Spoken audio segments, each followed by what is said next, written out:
Welcome,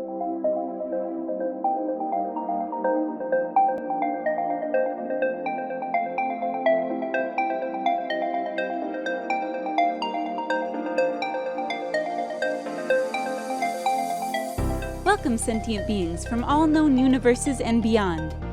It's time to activate your cranial downlinks and prepare to receive a raft of discussion on a cosmic ocean of science fiction and fantasy topics, interviews with local area genre devotees, and insightful prognostication by our soothsayers of science fiction, our forecasters of fantasy, and any other beings that happen to get caught in our gravity well. This is the Galactic Driftwood Podcast.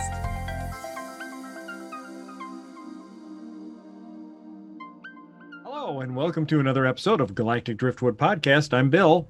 I'm John. Charles. I'm Seth. I'm Jenna. I'm Chris.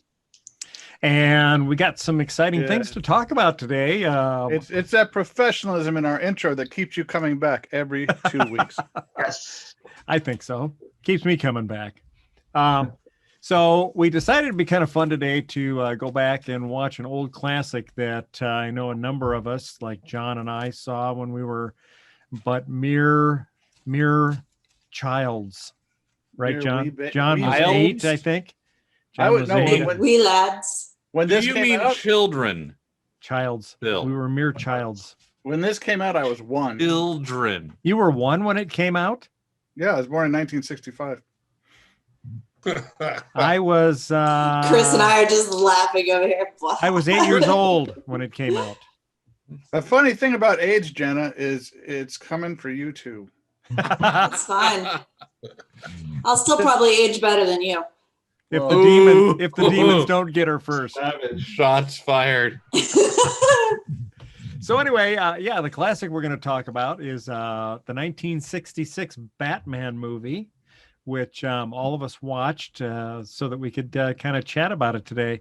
And what'd you guys think? Does the humor hold up? Does the show hold up? I mean, it's intentionally campy. So given that, I mean, the drugs were really good in the 1960s, right? Yes, that is true. So, yeah. More of whatever they had then.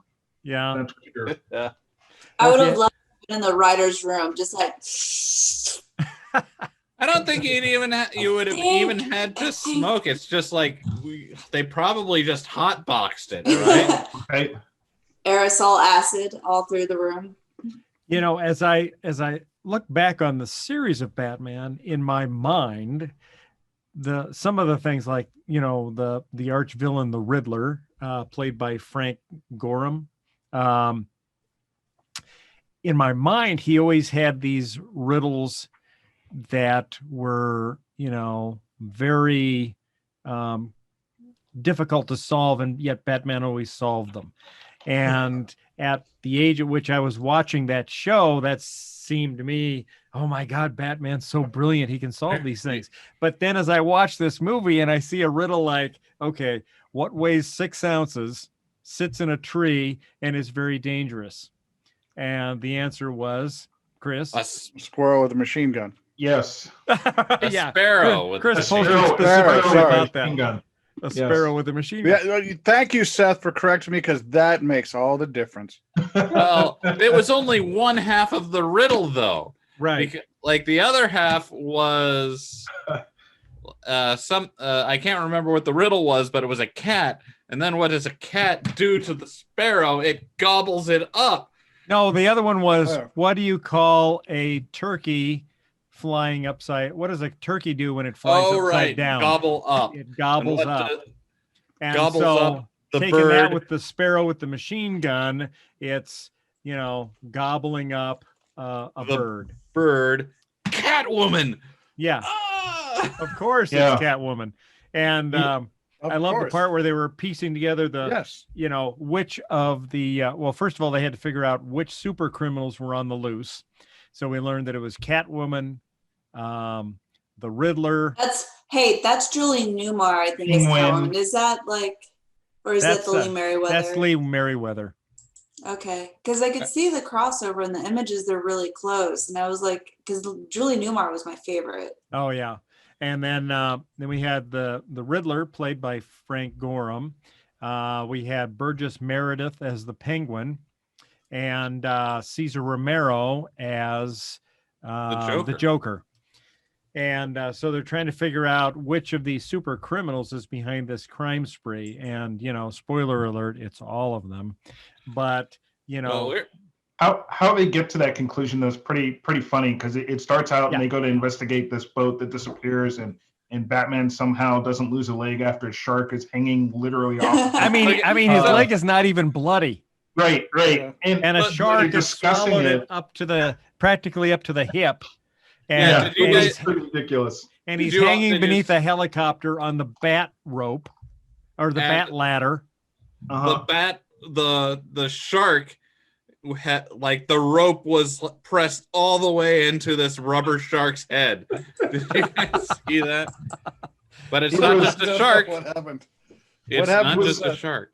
It was pretty bad. So, yeah, after the beginning, like, incident that happens, they're talking with the commissioner. They're trying to figure out, you know, which one of these villains could be involved, and how they come up with it is pretty nuts, because first it's pretty fishy what happened out there. Where there's a fish, there must be a penguin, right? Yes. And then this happened at sea. C is for Catwoman. I know. Yeah, I know. And then that shark was pulling my leg. That that's got to be a Joker. And then it all adds up to some sinister kind of riddle. The Riddler.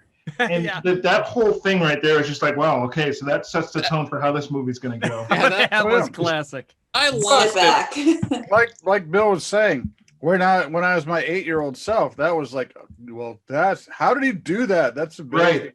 Yeah. Pulling that rabbit out of that hat was just something. I lost it when they were like, it happened at sea. C is for Catwoman. No. No, that's not right on. No, that's not how any of this works. What I loved was the variety of vehicles that Batman has to maintain, because he's got the Batmobile, the Batcopter, the Batboat, the Batcycle with the Bat sidecar, which has a go-kart, which Robin's sitting in. It's not even like a real motorcycle sidecar, because at least those have sort of a protective shell. Yeah, they do in the front. This is like just open to the air right in front. If you break, you're looking for a new boy wonder. I have seen more modest gynecological exam chairs than this cart that Robin was riding in. I mean, he's sitting there with his. How many gynecological exam chairs have you seen? Yeah. How many times have you been posing as a doctor, Bill? Hey, listen, I've got the internet. Why are you searching for gynecological exam chairs? So it's not. You never know when you might need one. It's William Pap Smear Newman now. Is that what you're saying? That might work. So anyway, and the whole purpose of the go-kart, I mean, they had to spend some money getting that whole go-kart so that it would release from the sidecar attachment to the Batcycle. But they only used it right when they drove up to get into the Batcopter, and they only used it so that Robin wouldn't have to walk around the helicopter to get in the other side. I think this is one of those, it would be funny to go back and see what toys were released. This is probably when they were trying to capitalize on the production of toy sales. Yeah. So the more vehicles you had in the movie, the more you could. More stuff you could sell. Yeah. Sure. Yeah, merchandising. There wasn't really that many superheroes movies. The merchandising wasn't that big. It's kind of like Star Wars actually started the huge merchandising swing, and this was 10 years before that. I do remember, though, everybody had a Batmobile. There were some toys. Everybody had a Batmobile for sure. I don't remember seeing... Well, you remember action figures weren't like these little things. They were like the big ones. Yeah. But not like, so there's the issue that Bill was saying with the sidecar, but the Batcopter also had a ground crew, all of whom had like these bat jumpers. So there's a uniform. Yeah. And it's like, so obviously other people are on the payroll. Did Batman get like does he cut checks to people? Is he is there Batman LLC out there? Or what? How do you He apply must. for the job? Also, I'd be pretty mad if I was a common traveler through that local airport, because they basically stop all air travel. He so that did, you can yeah. stop It's whenever like, you need yep. to. You can't. And I land. mean, so Batman everyone has goons, and Batman has goons. They just keep the copter ready for him. They do, right? They don't ever take a punch for him, but So as this is going on, of course, they're wearing these leotards with, these sort of, I don't know, what would you call them, like bikini pants, kind of something. Bikini. Yeah. Well, what do you call the shorts that they're wearing with their costumes? Because they're wearing leotards and then they're wearing shorts over them. Oh, you mean Batman and Robin? Yeah. Yeah, Bat it's like pants. yeah. What would you say, Charles? Bat pants. Yeah. yeah, Bat pants. Bat pants. Yeah. Well, can you assume from And I expected to see a bat bulge there, but you don't.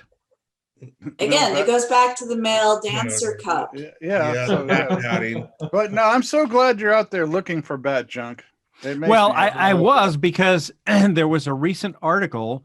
It was in, I don't know, the Times or the Post. I was reading, I think one of those two, a week ago, where they were talking about in the movies, you're seeing a lot more male frontal nudity.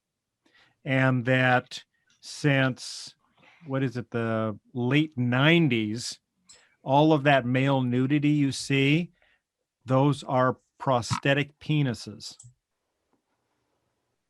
Okay. You don't see anybody's know real that. penis in the movie. And now that I know it, I don't know what to do with that information. Yeah, they said- Manu Bennett, I think, said otherwise for Spartacus.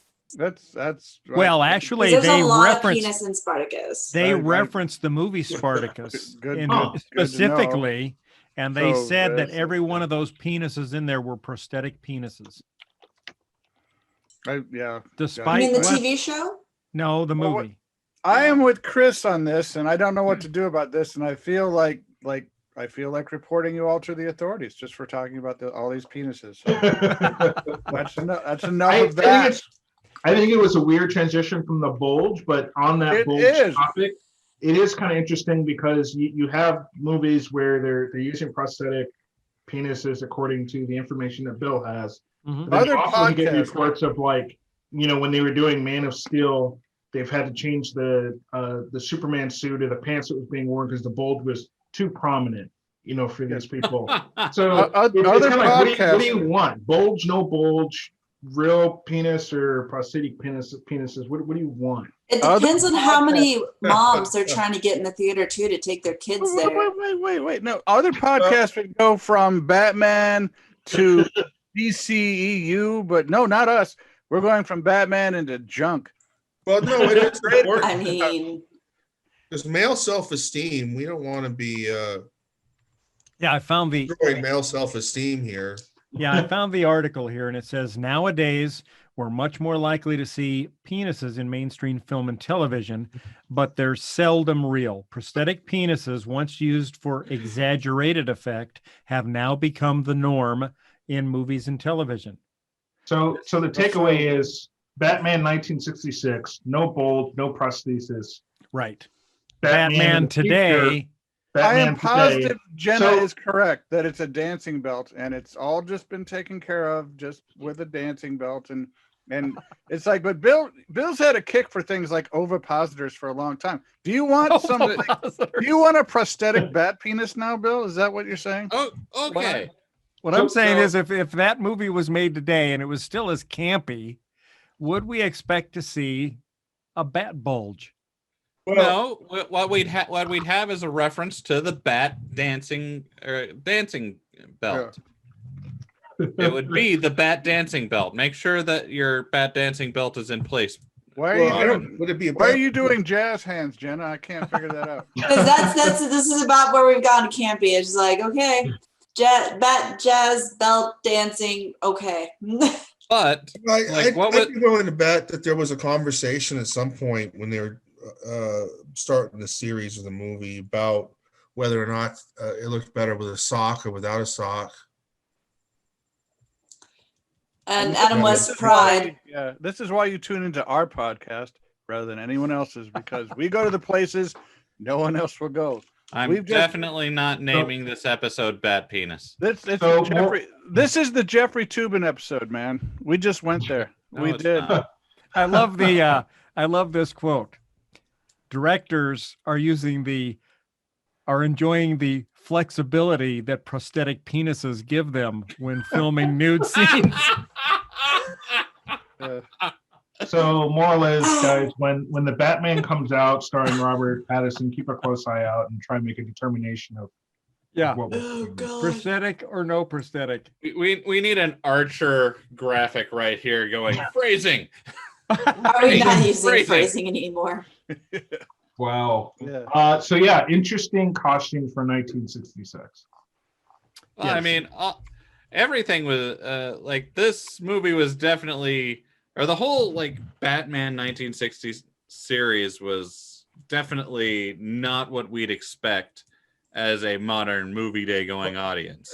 I need to throw something because I just happened to find an article here, which is that Burt Ward was told to take pills to shrink his penis for Robin's role. Oh no! Really? Is that true, or is that on a reputable? Do they site? have It's do they have something pills that do independent. that? I don't know. Or are there pills that do that? I mean, I don't. It was the 1960s. Oh, that was posted even in January 2020. What the?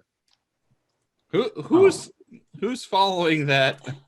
I mean, is know. he still trying to make excuses for a line he fed some It girl sounds who like he it. got a date with? And Oh, this goes yeah, back they to the make me bulge take topic. pills. They thought That's- Robin had a very large bulge for television. I didn't see it on this show. that we No. just No, watched. no. Yeah. She's like, I swear, baby, it's because they made me take these pills. Yeah. So speaking of Robin, though, did anyone remember him being quite such a asshole?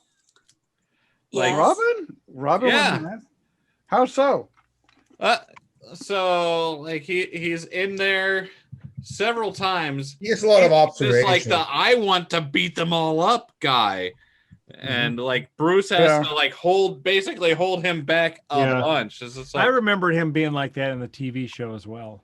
and yeah, he's just like talking about how just bad all the people drinking alcohol are, and Right. it's a filthy habit, and we should. Yeah. Well, I clean mean, them I all remember. up. They go overboard. It's like I remember one episode where they're climbing, with their batarangs, and they fall, or Batman falls. No, Robin falls, and Batman wings his batarang with a rope on it, and Burt Ward grabs it with his teeth, and they pull him up that way, and it's like, what is this like? Holy good dental hygiene, Batman. Brushing my teeth saved my life. You see, they do kinds of little moral messages like that all the time. Yeah, but it seemed like Robin was the super judgmental one. he was. A little He bit, was. yeah. Yes. He was not happy to have to watch Batman trying to seduce Kitka. Oh no! No, he was not. No. I mean, it was weird to see like Batman get all Giuliani all over Kitka, just like like this reporter. We're gonna go. He was like really bad lines too. I almost felt like Adam West was phoning it in on that one. No, he was definitely camping it up. But I mean, that's the whole I didn't movie. feel the passion, but We aren't following any sort of like chronological order for the movie so far. no, we're not. And is there one really that matters? Well, so No, it's there's really not. weird. Yeah. So There's yeah, not. so like the movie starts off with the disappearance of this boat, which is what Batman's going to go investigate. And and they say at the beginning, it's the captain of the boat has some sort of device that is coming into Gotham. I mean, that Commodore sounds pretty Hatch? familiar. Commodore Hapschlatter or whatever was his name. Mitlap? Yeah, Vitlap. But Lab. then, like know. the plot of the movie just stops the villains spend the next like 3/4 of the movie hatching up different plans to kill Batman until in the last like 30 minutes they execute their plan. Batman figures it out and foils it. And it's just like kill Batman, kill Batman, kill Batman, kill Batman. Yeah, it's oh, we had something else we were doing. minute movie, but extended by an extra hour just so they can throw in whatever random plots to kill Batman. It was pretty nuts for that. That was pretty much the TV series in a nutshell. The whole series was how are they going to dispose of Batman so that they can have free run of Gotham and do their if anything, they took plot. like 4 episodes and mashed it into one big one. Yeah. That's how they did a lot of those like movies, though. Is I that was they going would... to ask, did this come out in theaters? Yes. Yes. Yep. in Austin, Texas, because that was payment for the boat company who made the Bat boat. They wanted it to open in their hometown of Austin, Texas. Really? Yes. That's awesome. Well, if you'll notice, Batman's also quite angry at the military in this one because of Oh yeah, because they sold the Yeah. atomic submarine, which can apparently launch ballistic missiles. yeah, Polaris they missiles. can. The Polaris is nuclear. They're nuclear missiles. I don't know what they're talking about, but it's like a Pre-atomic submarine is what they said. I don't know if that would be able to launch No, missiles at not all. big enough. Well, I mean, the reason that Batman was mad at him 'Cause, is because they sold the to pre-atomic someone with a submarine P.O. to box. Pete and Gwyn without a forwarding address. Even then, it's the commenting of the military-industrial complex that Eisenhower warned us about. Batman's trying to warn us too. Yeah, and like the admiral he was talking to was playing tiddlywinks with his pretty secretary. Right? Yeah. Okay. Classic. The job that I want in this show is that admiral's job because he's got it very cushy. He obviously doesn't have to work hard, and he can make money just selling things. Plays games on his desk with his secretary Yes. all day. So they were trying to say something there.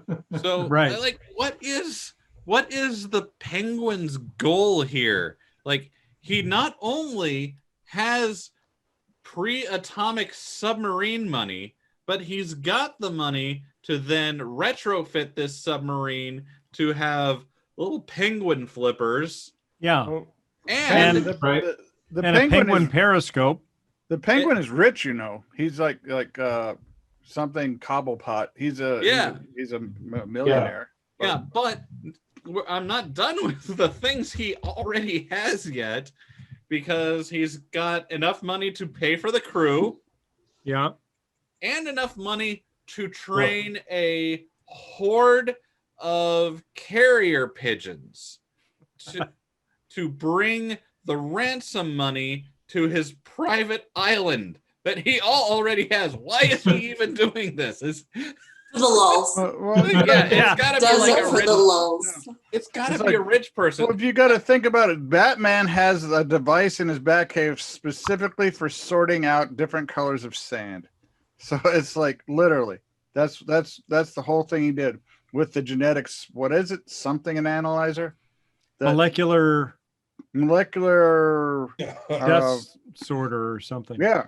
So Yeah, I actually kind of had this thought on the final fight scene, is that this wasn't actually any sort of a fight in the real world. This was a bunch of rich people getting together for a LARP.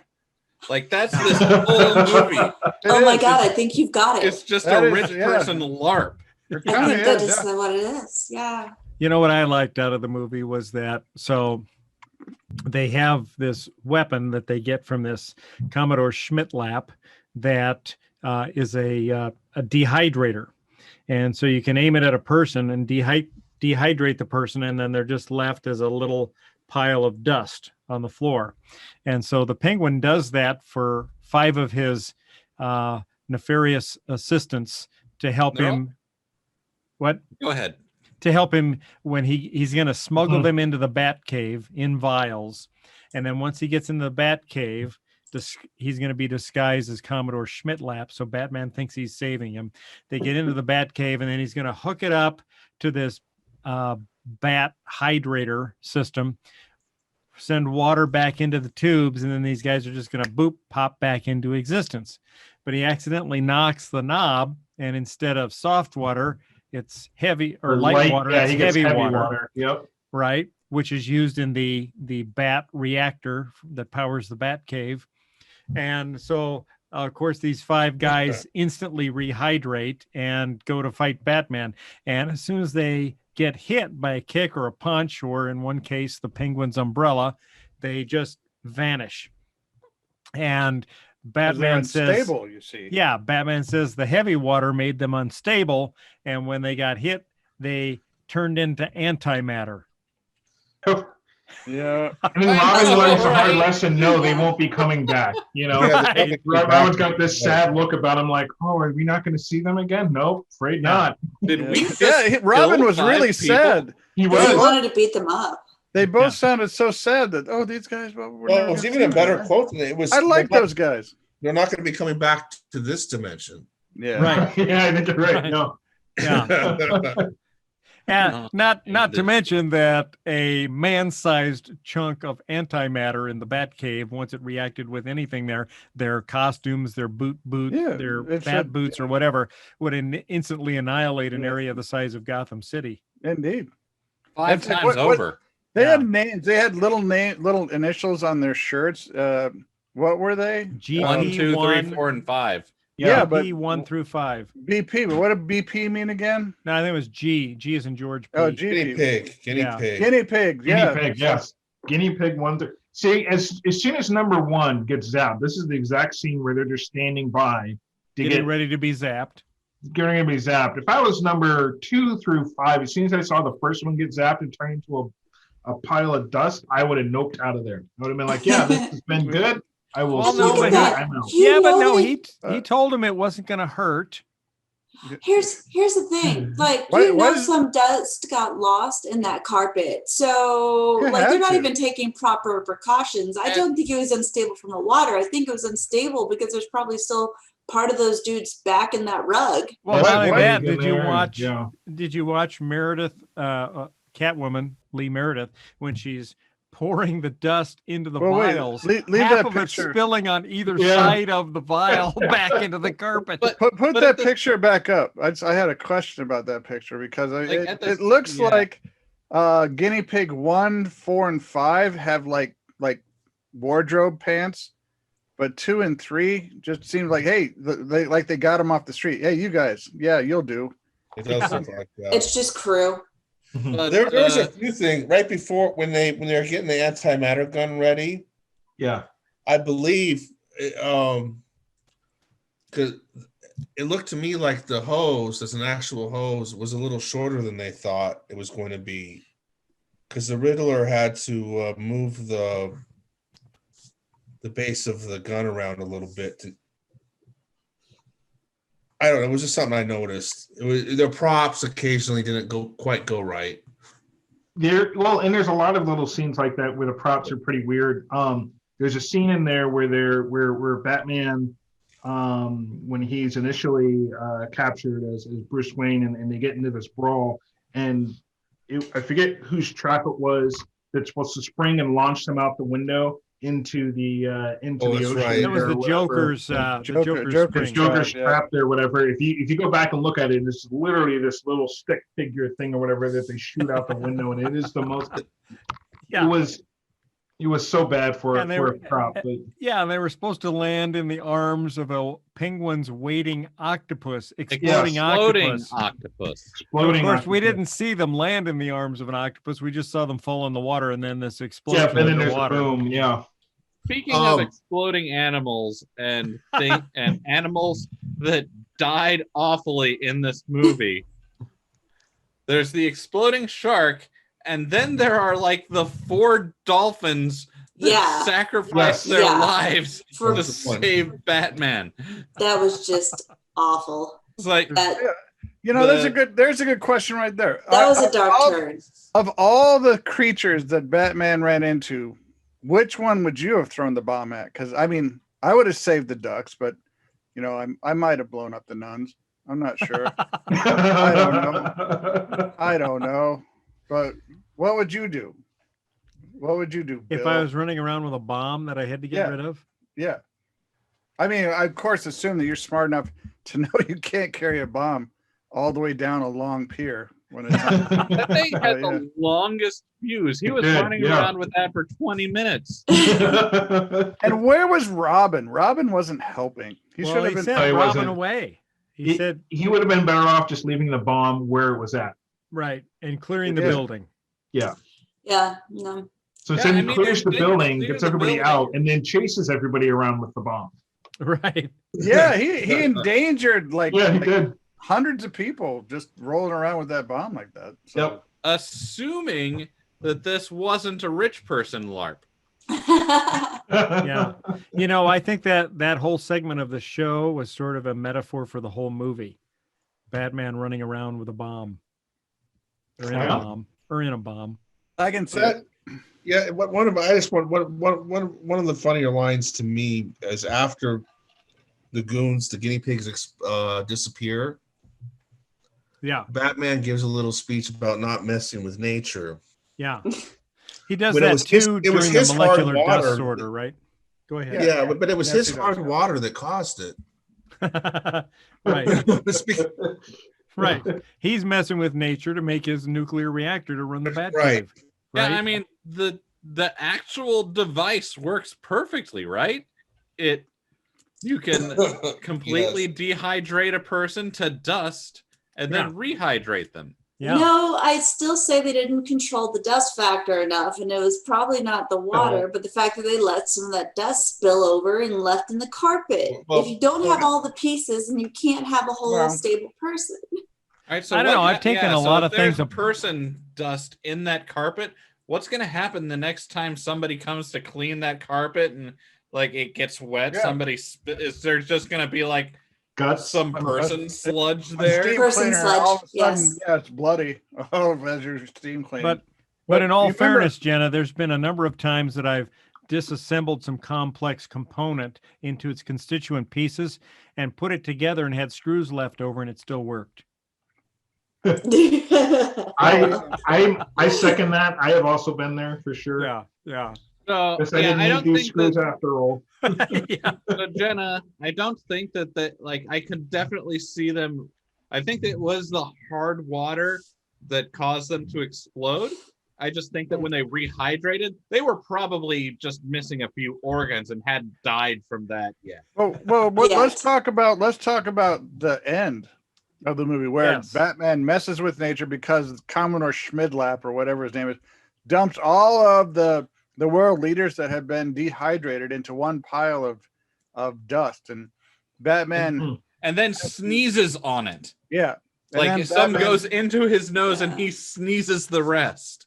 Batman takes all this back to the Batcave. Yep, there it is, the molecular dust separator, which is like, it's really good that he has one of those on hand. Why isn't the super molecular dust bat separator? You know what makes this even darker? Like, what if it was a bunch of rich people, like live action role playing, but the inventions were real?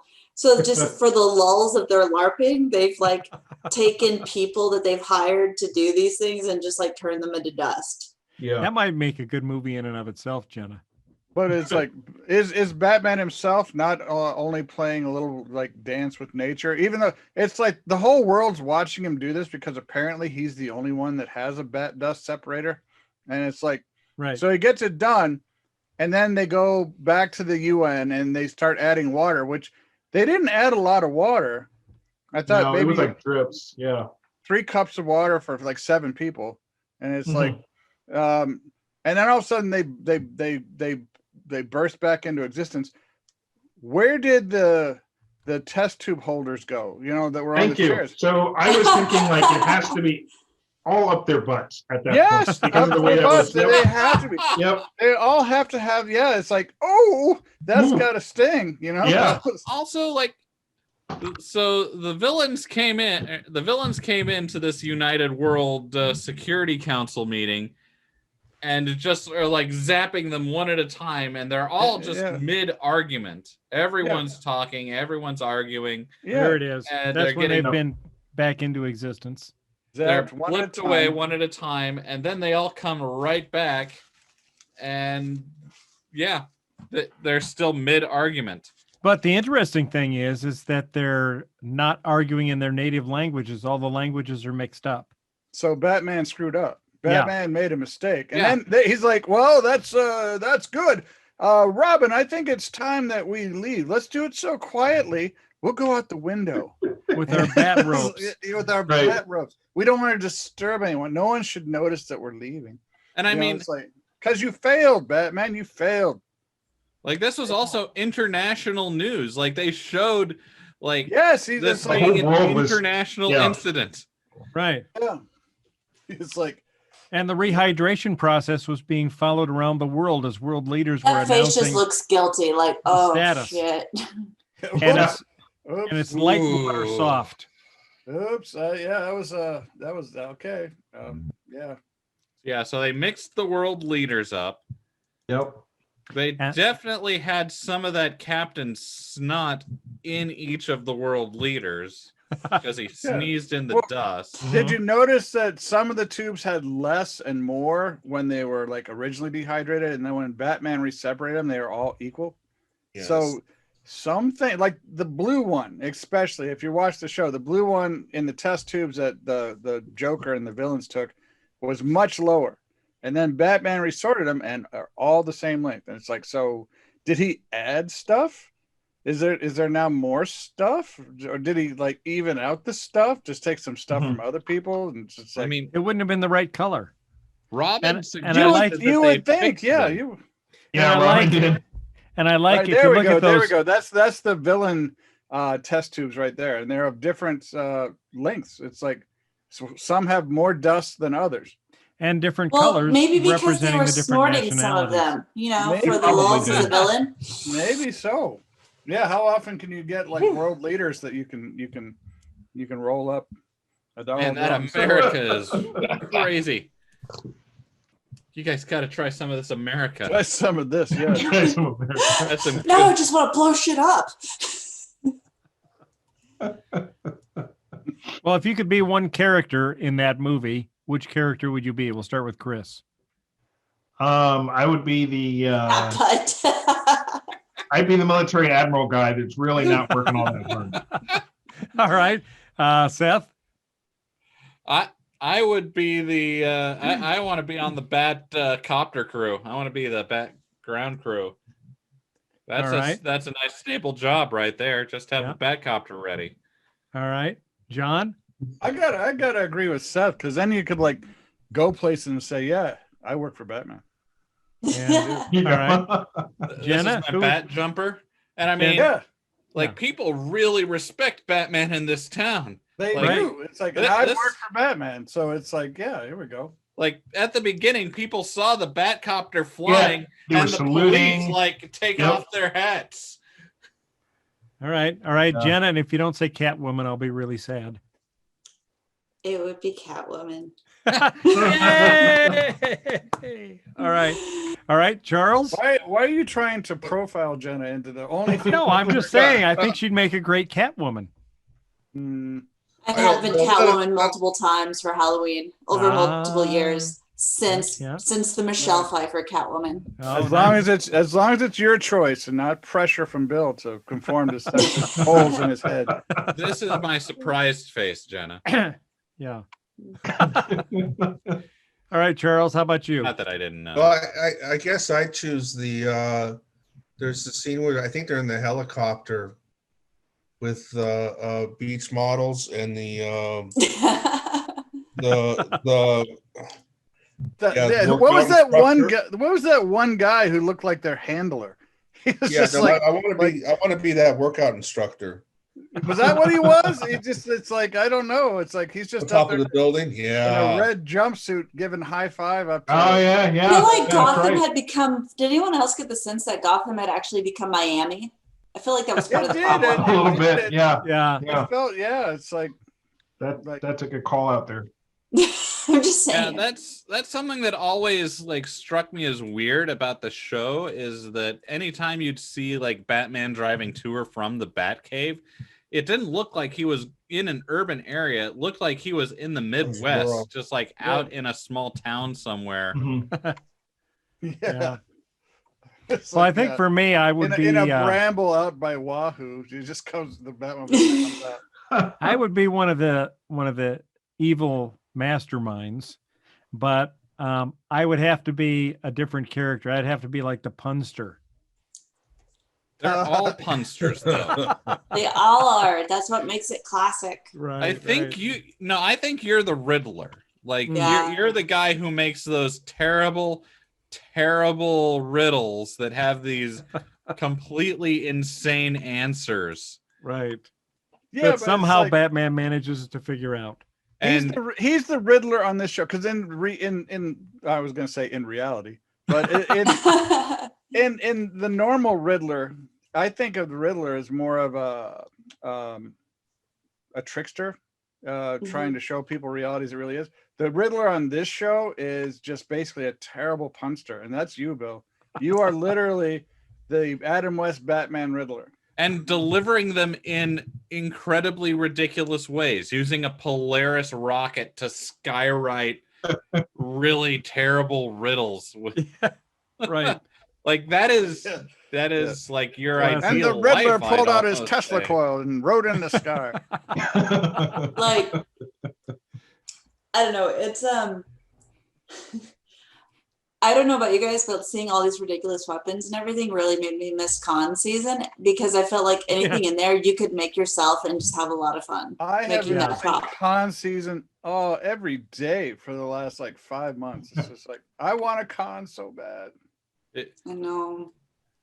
Did you guys like see just like how happy the Riddler was every time he got to shoot off one of those rockets?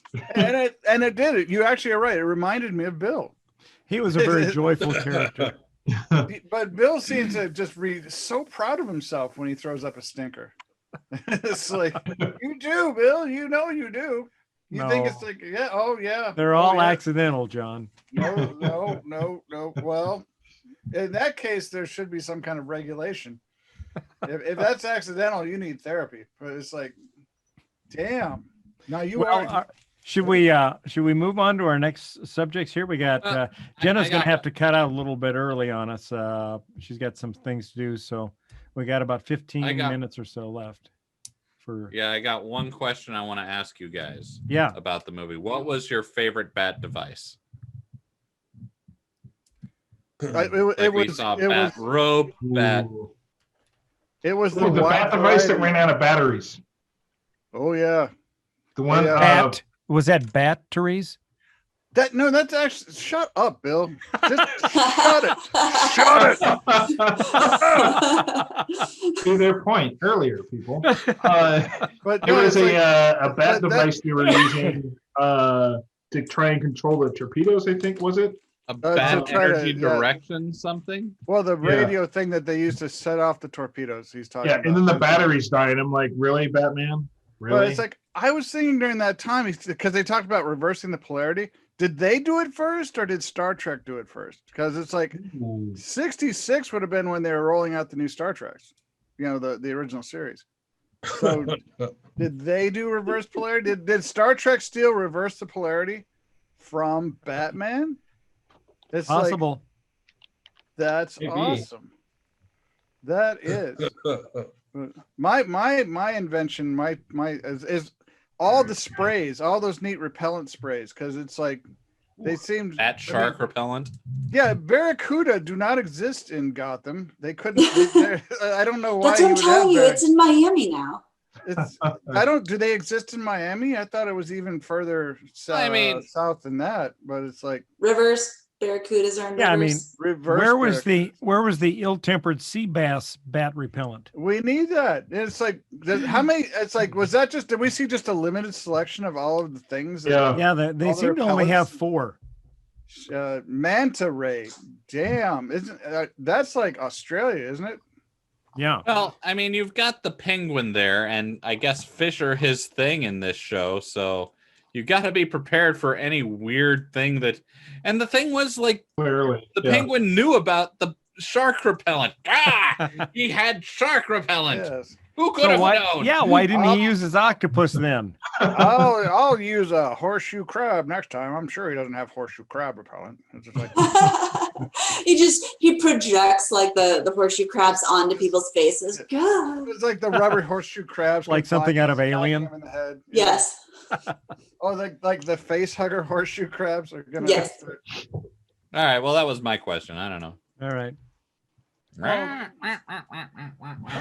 All right. Well, listen, one thing, sort of one additional sad note for 2020 was the death of James Randi, who was a great paranormal debunker, right? He would go out and debunk a lot of these people that claim to be, religious people that were reading people and telling them, about their lost loved ones or any kind of paranormal type stuff. He would debunk it. And he even actually had a James Randi, what was it, an award for anybody that could prove beyond a shadow of a doubt that the paranormal or supernatural existed. And that was like for $1 million, which remained unclaimed for the last 20 years. Mm-hmm. The amazing Randi. Mm-hmm. Yeah. And so he's pretty famous. There's a lot of stuff on YouTube. If you've never heard of him, you can go out to YouTube and just look up The Amazing Randi, and you'll see I think he was a mentor to Penn and Teller, or one of the people. Yeah, he was a mentor to them. Yep. Yeah. He is. So he started off as a magician, The Amazing Randi, and then he became famous for figuring out how different people were scamming other people. He got a lot of fame through just like tearing Uri Geller down on the Tonight Show with Johnny Carson. Mm-hmm. And Uri Geller, if you don't know, was a mentalist, I believe, from in the 70s, 60s, 70s, sometime 70s, around then. Yeah, and he could, supposedly use his mind to bend spoons and things like that. Yeah, and I've actually seen this clip of like one of Uri Geller's things is that he would lay a book down open, and then with the power of his mind, he would flip the pages. And so he was going to do this on Johnny Carson, and James Randi is like, okay, well, there's a few different ways he could be doing this, including just like fucking blowing on the pages to get them to turn. Uh-huh. And so what they did is they like spread out these little other little pieces of paper, like packing peanuts or things that would be blown away if he was just going. And you just got to see Uri going, no, the thing is not with me tonight. I can't do it. It's not working. It's your power of your disbelief. It's ruining his show. And you got to see that like a couple different times and like any time Randi would do something like this, as he would just like anyone who came, he would come up with an experiment that if their abilities were real, they'd be able to do it. But there was one famous one where there was a guy down in Central or South America. There was supposedly a great preacher that could, he was in touch with God, and God was telling him about people, and all these believers would go and hear about, their ailments and what their future was meant to bring and all this kind of stuff. And so he went down there, specifically realized what they were doing, in that, this guy had pop off. Yeah, they had greeters at the door that would greet people as they came in, and they would get information about those people, what they were there. Well, what brings you here to see, blah, blah, blah. And that's what the preachers here in America have done too. Yeah. Like they've had people like greet people at the door or read stuff and then feed them stuff on a mic in our ear. Yeah, right. They would fill out prayer cards. Mm-hmm. So you would fill out this card and for other people to pray for you so that your issue would be resolved, they'd take those cards, and then his wife, or Peter Popoff's wife, was on one end of the microphone, like reading these cards to him into his had ear. a thing in his ear. Mm-hmm. And James Randi found the Frequency. was in the audience and found the radio frequency. Yeah. And that, you would have think that would have destroyed Peter Popoff. No, he's still doing his thing. He went to jail for a while, I think, but now he's back and he's still a televangelist. Uh-huh. It's hard to dissuade true believers. Well, speaking of the paranormal, we've had a couple of good series out this Halloween with which to enjoy. The Haunting of Bly Manor, which just ended. Wasn't as creepy as season 1, but it is like a nice little, because like there's people who are really sensitive to horror movies, and I'm trying to get them to watch this for the Halloween season because I don't think it's too terrifying, but it's definitely got a lot of characters you come to care about. Yeah, it's a good ghost story. Yeah, is it a ghost story or a love story? Both. I mean, both. I mean, yeah. Same. It's the same thing as Jamie said at the end of the movie. Right. Yeah, so that's a good one. I would recommend watching that one. Also, Lovecraft Country just ended, and who else has seen the end of Lovecraft Country? Or Chris, I think you're almost there. I haven't finished it. I got one left. Yeah, we still haven't seen the it's end well of it. worth the watch. Yeah, it's a good ending. I'm interested in where it's going to go for season 2. If it'll follow that same family or if it'll follow a different family. I don't know. Well, I mean, Lovecraft, I will need to see the end and hear from my wife who's read the book, like, because she'll know if that encompasses the whole book. So, I think they left themselves some options open for sticking with the family, that's for sure, and even bringing back, they left some options open. Yeah. So recommend watching that one. That was very good. Good ending. Very satisfying ending. And then the series Evil, which I know Chris and I have started watching on Netflix. Yeah. That is very good. You know, it kind of reminds me of the whole X-Files in a way. A little bit. Yeah, because you want to tell them about it, Chris? Yeah, so there someone follows basically a priest who's played by, or a guy in training to be a priest, I should say, Mike Coulter, who, if you've watched the Luke Cage, which I will watch Evil just for him. he's a priest in training, and his job is to kind of go around and deal with these unexplained mysteries that the church is kind of investigating, and he recruits a psychologist woman there, Kristen, and I guess a kind of a guy who believes science pretty much explains everything. And they kind of go around and deal with things, dealing with, demonic possession, realistic nightmare, house hauntings, hackers, sociopathic kids. It's all kind of in there. So I've watched the first few episodes, and so far it's been really good.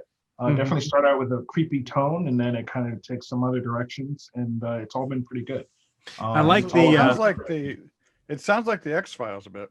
Yeah. And I like that Asif Manji. Manvi that's in it. He plays. So there's 3 of them that go around and investigate these different supernatural occurrences, and they're doing it on behalf of the Catholic Church. And so the one guy, Mike Coulter, he's actually studying to become a priest, right? Yep. And so he kind of leads this group of assessors, I think is what they call them. And they go out and they assess these claims to see if they're real on behalf of the church. And so he's, of course, studying to be a priest. So he's a true believer in this whole thing. But he has these two other people working with him. Asif Manji plays their technical guy. Yeah. And so he's always looking for the technical explanation of how this thing was done, if in fact it was hoaxed, or even if it wasn't hoaxed and the people actually believe that it's really happened, what was causing it. I'll give you one example from the show in that this woman's husband murders a number of families, and he's in prison for it. They're investigating it, and there's some suspicion that he may be inhabited by a demon. He's exhibiting demonic behavior as he's being interrogated in his cell. And they go talk to the man's wife, and she said, this started, X number of months ago. I'd go down and find him in the kitchen, just staring into the open refrigerator. And I would hear this, demonic murmurings kind of thing. And she actually had recorded it on her cell phone, and you hear it, it's kind of like type I just sounds, picture right? he was like hiding the fact he was eating potato chips. Yeah. Well, that's what popped into my head was like, is it Zool? Because yeah, right. And so anyway, Asif Manji's character, he does his own investigating, and what he finds out is that there's a thing that can happen in your automatic dishwashers whereby soap begins to clog the drain, and it creates this cloture kind of a process where the water gets caught in there. Motion again, Bill? Yeah, the water gets caught in there, and then it bubbles up, and then it slowly drains out, and that makes that exact same sound. And so she's horrified to learn that maybe he's not infested with a demon after all. So his character is pretty good. So he's doing that whole kind of shtick in the show. And then the woman that's in it, Katja Herbers is her name. She plays a psychologist that testifies in court. She goes and examines witnesses on for the district attorney's office and presents her findings. Well, is this person competent to stand trial? Whatever. And she ends up getting hired by David Acosta to help him with his investigations, because he wants to do a thorough investigation. He doesn't want to, bias it on the side of the church. So he wants to look at all aspects. And so it's a pretty good show. A lot like the X-Files, where you had the whole Scully and Mulder thing, where Mulder was a believer and Scully was the skeptic, and they're kind of going at it from different viewpoints. So yeah, it's pretty good. And I think the cast has a really good chemistry too. What do you think, Chris? They do, yeah. And one important thing to note with David Acosta, the main guy in Priest in Training, is they set the tone in that first episode. It's like, hey, you don't mind that I'm not a believer or anything like that. And, anybody just says, no, you're just here to help me determine what's a real mystery that I can dive into and what's not. That's why I need you. So I thought that was important, is that, he doesn't judge them or anything like that. And all of them, I think, so far have their own kind of demons that you'll get into as you go into the series. Yeah. Now there is one recurring character, Michael Emerson, who a lot of people will recognize from Lost and a couple of other series as well. He's in this, and he plays an actual demon. Of course, he looks like also a clinical psychologist, just like Katja Ebers plays, only his whole purpose is to try to get the guilty people released and the innocent people incarcerated, because he knows that when an innocent person gets incarcerated after their second prison rape, they start going down the bad road. And so he is trying to send everything in a bad direction. And I thought it was very interesting. There was one episode where he's sitting in a coffee shop, and I don't know if you've seen that one, Chris, yet, where the kid goes into the coffee shop and the waitress, because he always orders a blueberry muffin, so she calls him Mr. Blueberry or whatever, right? No, I haven't seen that one yet, but go ahead. Anyway, so he goes up to order. Well, he's very attracted to the waitress there at the the place. So he goes up to place his order, and she says, "What can I get for you today?" And then he's like, "Well, I find you very attractive. I'd like to maybe go out with you, this sort of thing." And she says, "Well, that's very nice of you, but I'm already in a relationship, and can I just go ahead and get your order?" And so anyway, so he just walks away, and that probably would have been the end of it. But this Michael Emerson's character plays Dr. Leland, I can't remember his last name, is sitting in the cafe, and as the guy goes walking by, he said, you have every right to be angry. And he stops and he says, "What?" Because he was sitting at the other end of the restaurant, and I don't think there's any way he could have actually heard the conversation, but somehow he knew exactly what had transpired. And he said, "Well, she's playing you. You can obviously see she's playing you. She knows what she's doing, And he takes him down this road where it's, you can see where this demonic influence is taking him down the road of becoming one of these incels, right? Or these guys that are attacking women online, and it ends up forcing him to go back and actually confront this woman. And it's that was kind of an interesting episode to watch. So yep, definitely gonna have to pick it up. Yeah, I think so. Yeah, what I want to see, I watched the first episode and it was really good. I really liked the monster design they did for George the demon. Yes. The doctor sees in her dreams, in maybe her dreams. Right. But what I'd really like to see out of this is only a set number of seasons. Like they do the anime thing where they've got X number of episodes, X number of seasons where they tell one story and they don't drag it on for as long as they can keep. Yeah, don't try and make an 8, 9, 10 season thing out of it. Yeah, because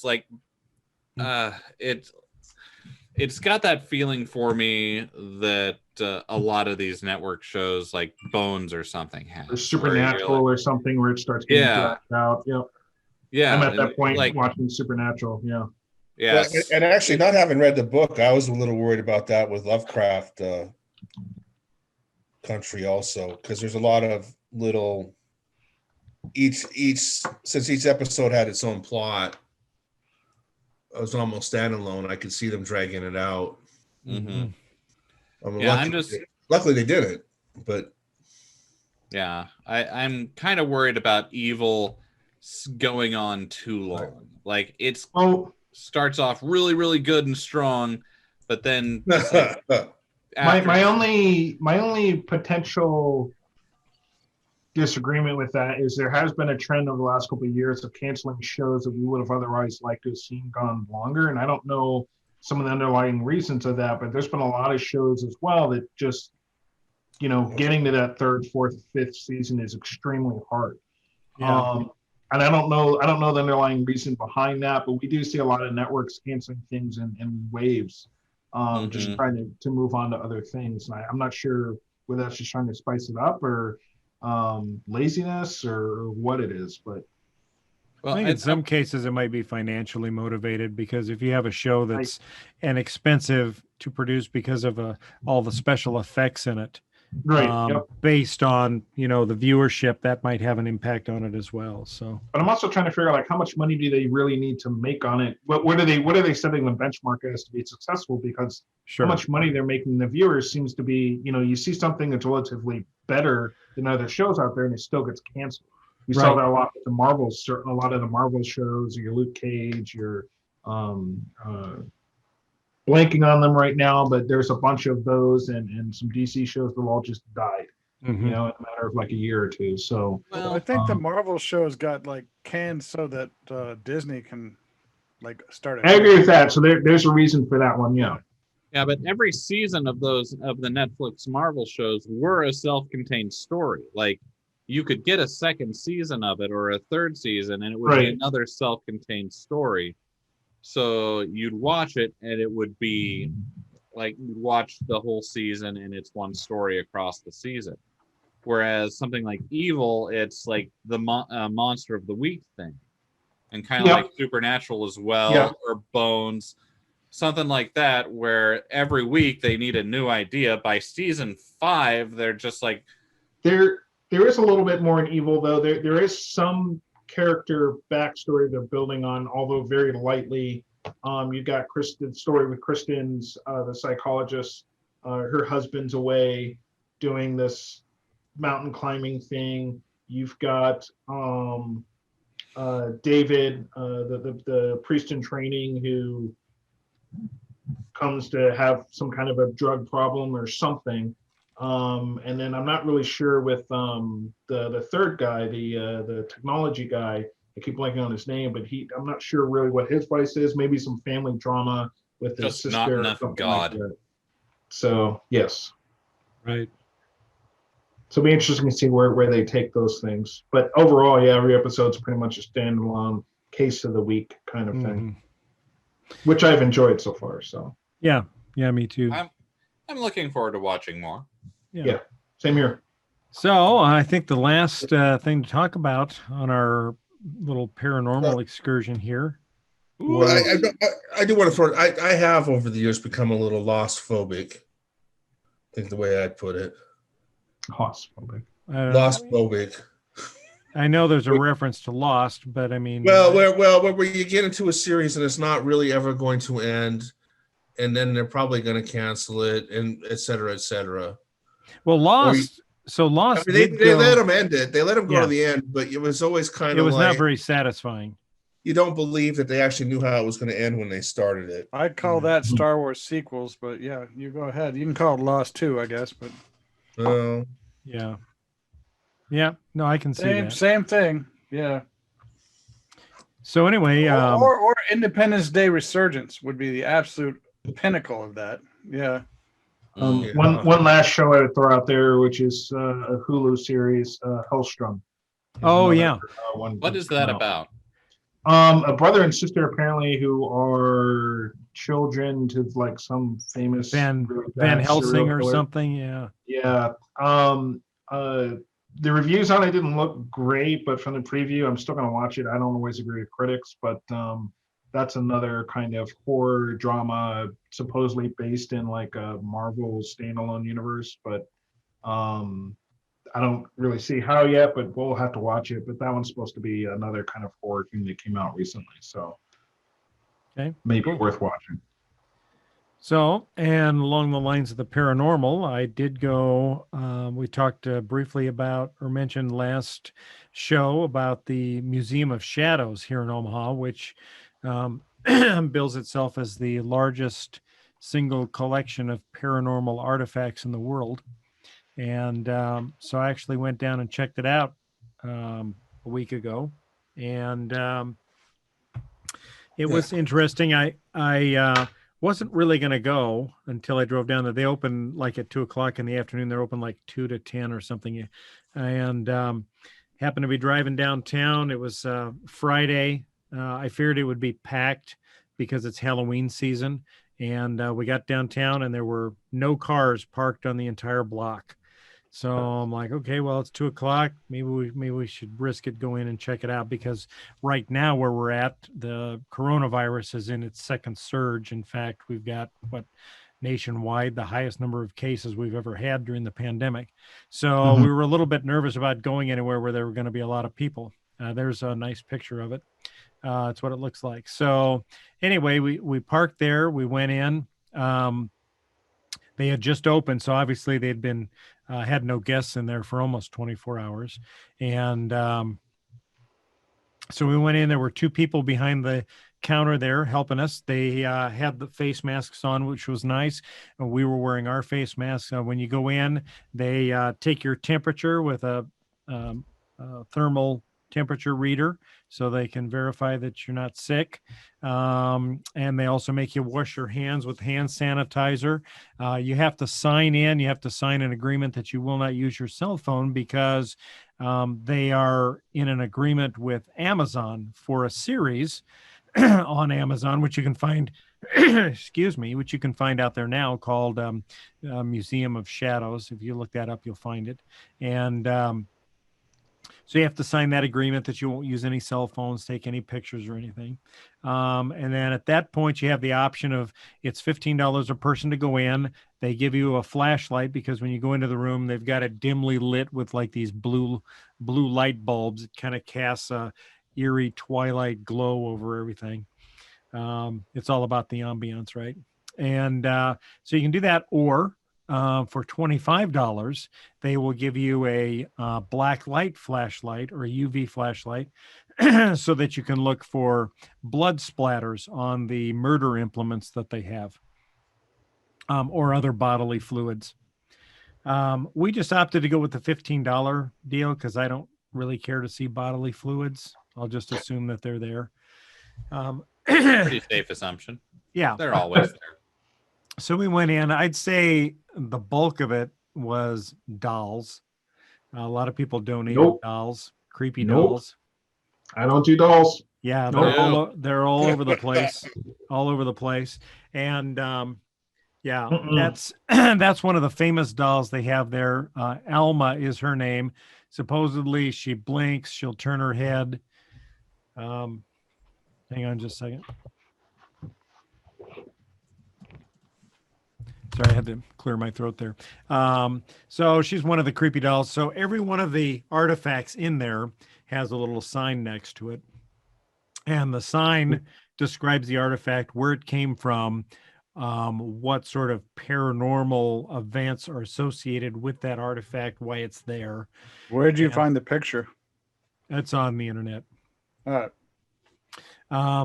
So they've got, anyway, a lot of dolls. They have a couple of caskets that were for children. Most of them were found like on the side of the road after a flood or something. They have some embalming tables. Of course, axes and different murder implements. They have a whole wall of Ouija boards that people have sent in. And then you go down the basement. Excuse me, God. Then you go down the basement, and they've got more artifacts down there. And then there's part of the basement is sort of fenced off from the rest of the basement, sort of like a corral fence. It's not something you couldn't get through, but they basically have a narrow opening there. They have a sign there that says, "Warning, the artifacts in this area are associated with particularly toxic and malevolent entities. Enter at your own risk.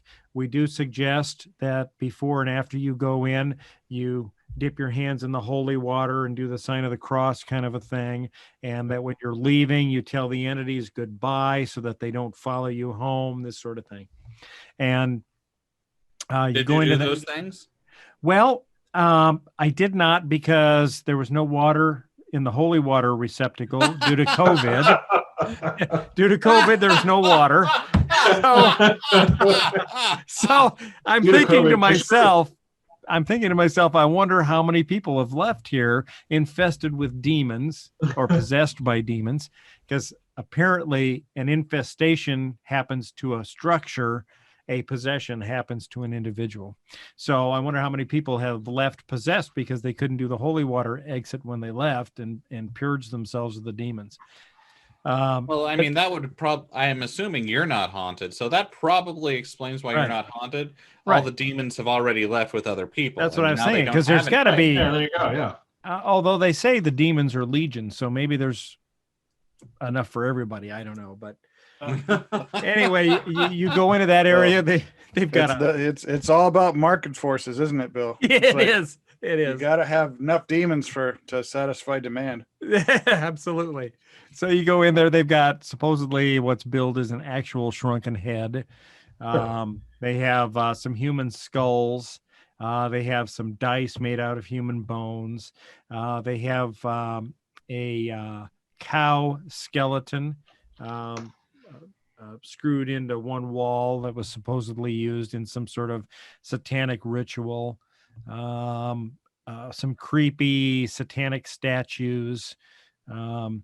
Interestingly, they have it's about foot tall statue of Baphomet, which is looks like the one that the Satanic Church has been trying to put on court grounds.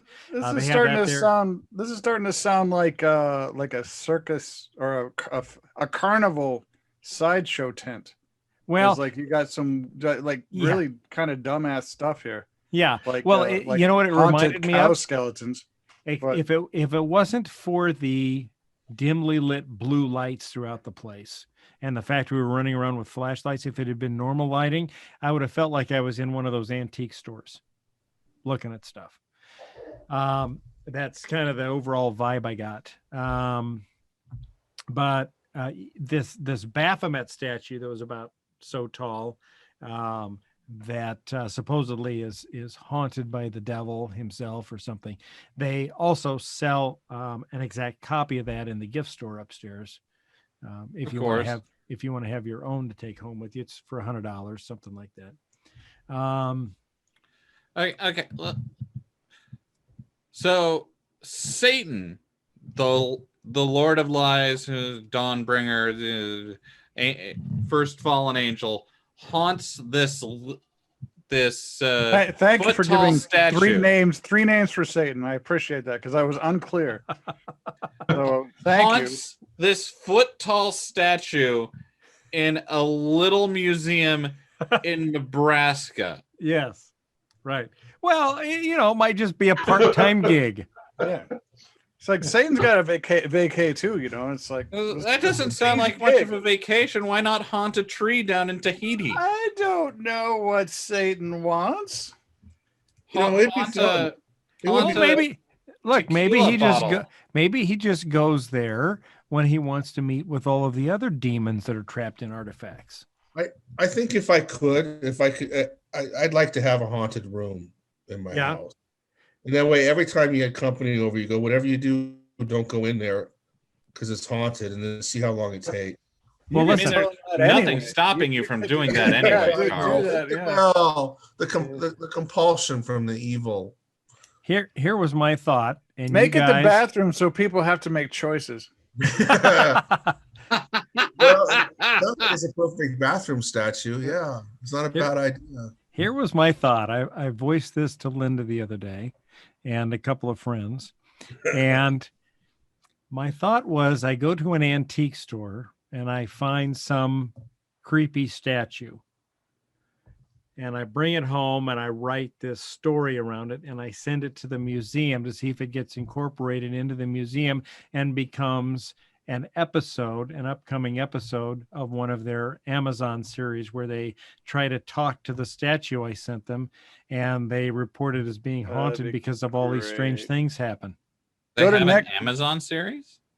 They do an Amazon series. Go to Next Millennium. Shows. Next Millennium has some freaky statues. All right. Yeah. So yeah, it just sounds like a tourist trappy kind of pretty much place to me. Mm-hmm. Well, that seems to be the thing. Didn't Ricketts do the Bigfoot? Oh yeah. Yeah, he won't do Humanist Day, but he'll make it a Bigfoot Day. Yeah. There's a lot of things he won't sign. Right. Bigfoot isn't even in Nebraska. There's no. That's very frustrating. There's no forest for Bigfoot. What the hell? There's a lot of people that would disagree with you on that. Where's Bigfoot going to hide in the corn? He could be in Fontenelle Forest. I'm not pro Bigfoot. I'm just telling you. What if he's in? He might be in Fontenelle Forest.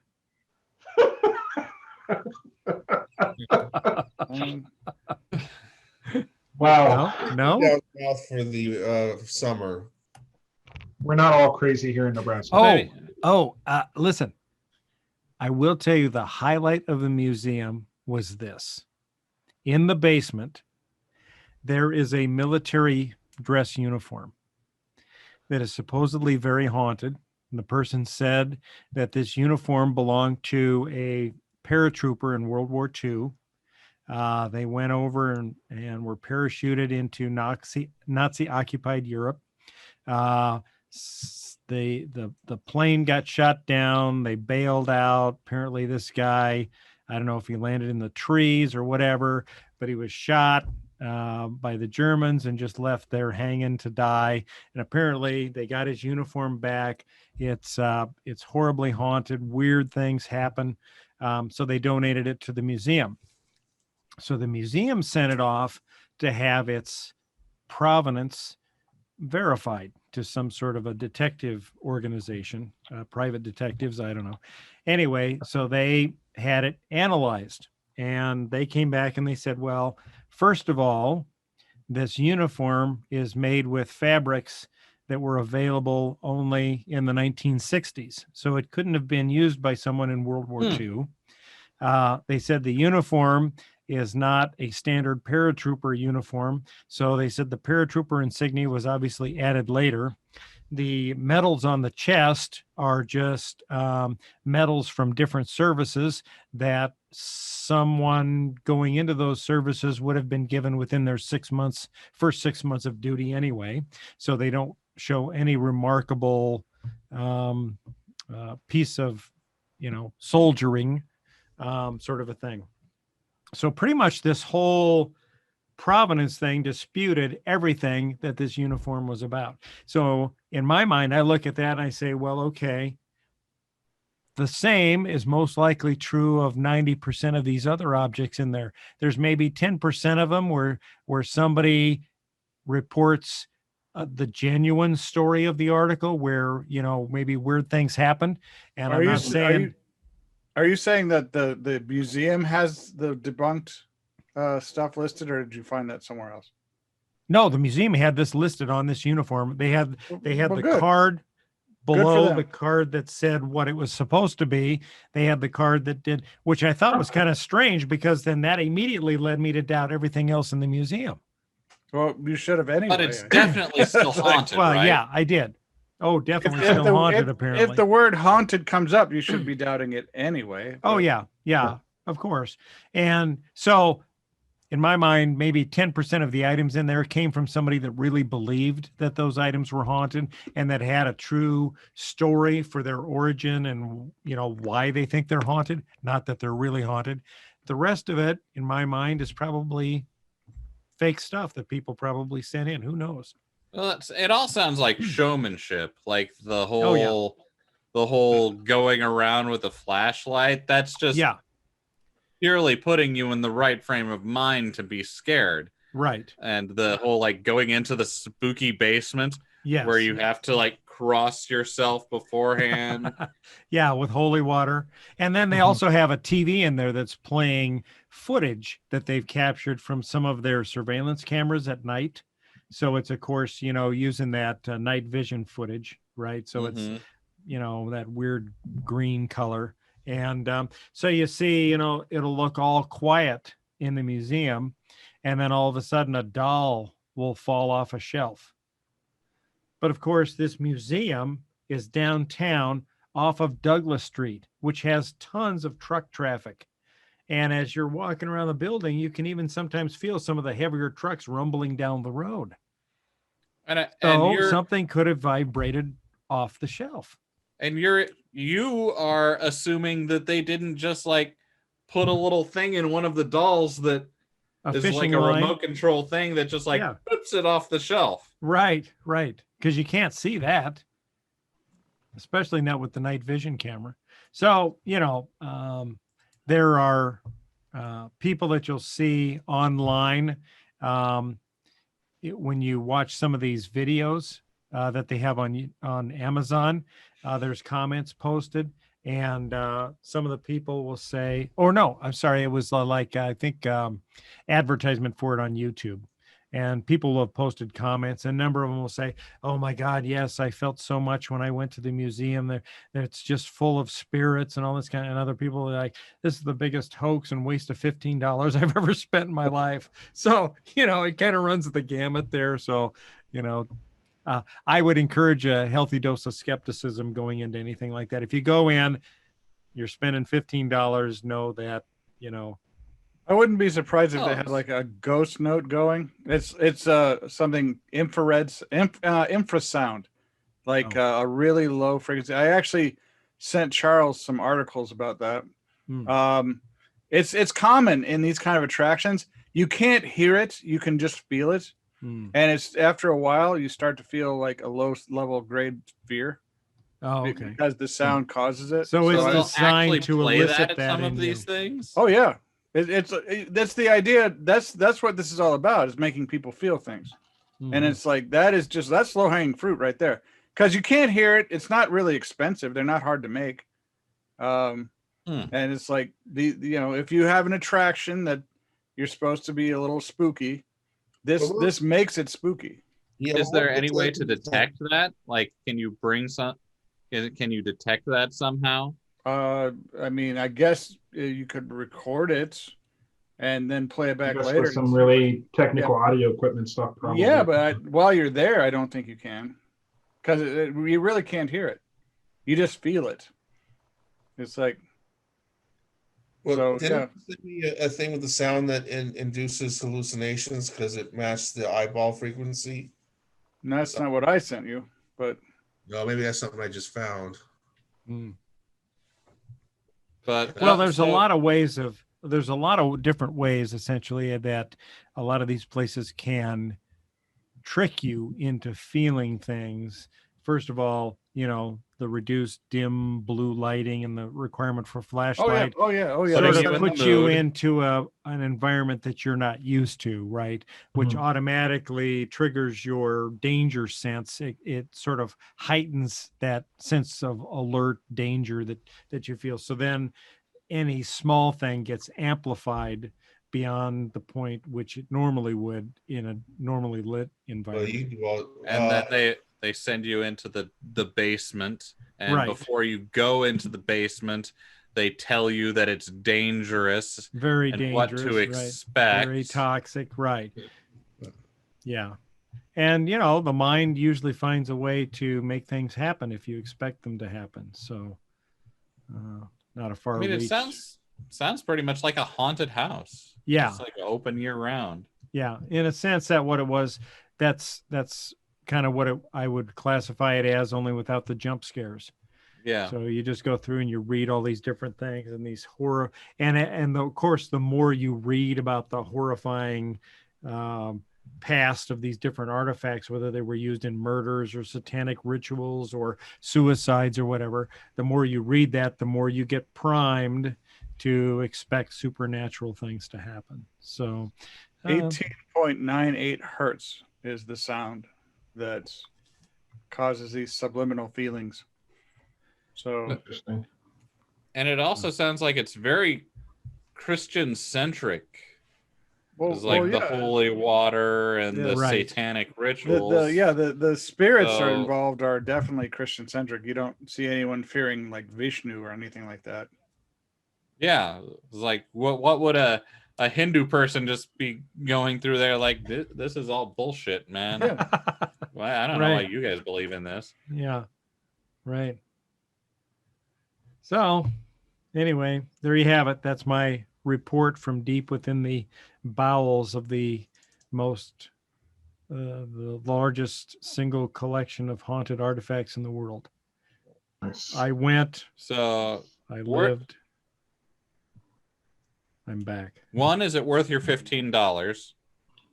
Yeah. 2, how worried did the employees look about being haunted themselves? Well, I actually asked them that as we were leaving. I said, now, have you guys experienced any haunted, any paranormal things where you're, oh, yes. Well, have any of you? They have. Yeah. Have any of you actually ever spent the night in this place? Oh, no, we won't stay here, past 10 o'clock or midnight. I can't remember what time. Midnight? Why wouldn't you stay past that? I mean, I don't know. They won't. No, they won't spend the night here because it's demon party time after dark. Demon party doesn't start until after midnight? Those demons, they party hard, knocking the doll off a shelf once in a while. Right. Like the demon from the Paranormal Activities, just like every now and again, it will push a door open slightly. Right. Right. Well, similar to the Villisca axe murder house. Oh yeah, I was thinking that too. It's like I've seen ghost hunters just like totally seriously just sitting in front of a door for hours, waiting for something to push it. Yeah. And nothing does, and then they're sad. Right. It's right. awesome. Or there's a change in air temperature that causes the whole house is like gonna fall down in like 15 minutes. It's it's not in good shape. So you can go up to the attic and you can see holes in the roofs leading to the outside, and you can go into some of the closets there and look, and you can see plaster off the walls, and the slats that the plaster's mounted against, you can see through into the attic where the attic. And you know why that's that way? It's because people are stealing pieces of it. Are you kidding me? No, I'm not. It's like that's what when we did our little tour. Yeah. The person who did the tour told us, is like, yeah, people are stealing stuff. They had a basement, like a cellar. Yeah. But people can't go in the cellar anymore because it's been stripped out so bad. Huh. Wow. People are taking little pieces of it. So I know, isn't that a hell of a thing? It is. It is. All right. Well, so there you have it, folks. Skepticism. People were the real ghosts the whole time. Yeah. Who would have thought? It's like Scooby-Doo, right? Like there's always some bastard in a mask. I think you just triggered Charles's lost phobia. Yeah. Well, but I think they were dead the whole time, Charles. They were dead the whole time. They were dead the whole time. Scooby-Doo the whole time. All right. Anyway, we should probably call it an episode. I think so. I think we should wrap it up here before the demons take over the podcast. Too late. Too late. Demons. I guess the demons started the podcast. They might as well continue, right? Right. Or we. Who's got the bat demon disperser? Yeah. Ooh, I like that, Chris. I might have to record that to send with my creature that I send to the Museum of Shadows when I get it built. All right. Well, thank you all for listening to another episode of the Galactic Driftwood podcast. Is your creature going to have a large penis? It should have a large penis. Oh, I think it's going to have a snake penis. Oh, there we go. That yes. You, Chris. We had to end on that note. Can it be bifurcated penis? Can it be like it could? Sure. Okay, enough of this. Wow. This has been Galactic Driftwood. Thank you, everyone. Thank you. Be sure to check us out on galacticdriftwood.space. We're on YouTube, Stitcher, Apple Podcasts, Google Play, pretty much all your favorite streaming platforms you can find us on. So we'll see you guys in 2 weeks. Have a great time. Get out and vote. And watch Batman. Watch Batman 1966. Yes. Bye-bye, y'all. Freaking vote.